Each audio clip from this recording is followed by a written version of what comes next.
সোমবার অধিবাস শেষে মঙ্গলবার কাত্যায়নী পূজা শুরু। রাজধানী আগরতলার দুর্গাবাড়িতে ভক্তি শ্রদ্ধা সহকারে কাত্যায়নী পুজো অনুষ্ঠিত। মঙ্গলবার প্রথম দিবসে পুজো অনুষ্ঠিত, ভক্ত সাধারণ ধর্মীয় আবেগে মাতলেন।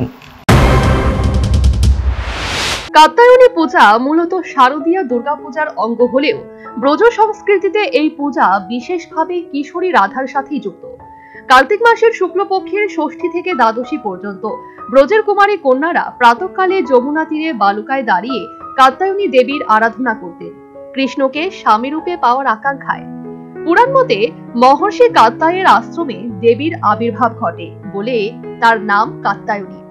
অসুর নিধনের শক্তি, সৌন্দর্য ও প্রেমের পূর্ণ শক্তির মূর্তি এই দেবী। বাংলায় কাত্যায়নী পূজা মূলত অগ্রহায়ণ মাসে ঘরে ঘরে কন্যাদের মঙ্গল কামনা, পরিবারের শান্তি ও সমৃদ্ধির জন্য পালিত হয়। ধান নতুন ফসলের সময় হওয়ায় এই পূজায় গ্রামীণ কৃষি জীবনের ছাপ স্পষ্ট। কুমারী, বিবাহযোগ্যা কিংবা গৃহিণী সব নারীর মনোবাঞ্ছা পূরণের তিথি হিসেবেও এই পুজোর প্রচলন রয়েছে। সে ধারায় রাজধানী আগরতলার দুর্গাবাড়িতে ভক্তি শ্রদ্ধা সহকারে কাত্যায়নী পূজা অনুষ্ঠিত। ঢাকের বাজনায় মুখরিত দুর্গাবাড়ি চত্বর।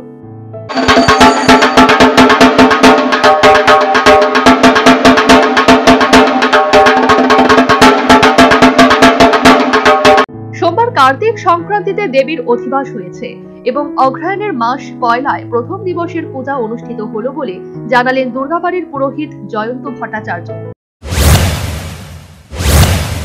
এক তারিখ হয় না, আর কালকে সংক্রান্তি দিন মার অধিবাস গেছে। আজকে প্রথম দিবস পূজা, কালকে দ্বিতীয় দিবস পূজা, পরশুদিন তৃতীয় দিবস পূজা, শুক্রবারে দশমী হবে। সর্বোপরি মঙ্গলবার থেকে শুরু হয়েছে কাত্যায়নী পূজা। মঙ্গলবার প্রথম দিবসের পূজা অনুষ্ঠিত।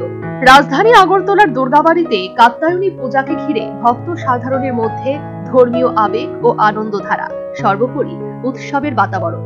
Bureau report, news vanguard.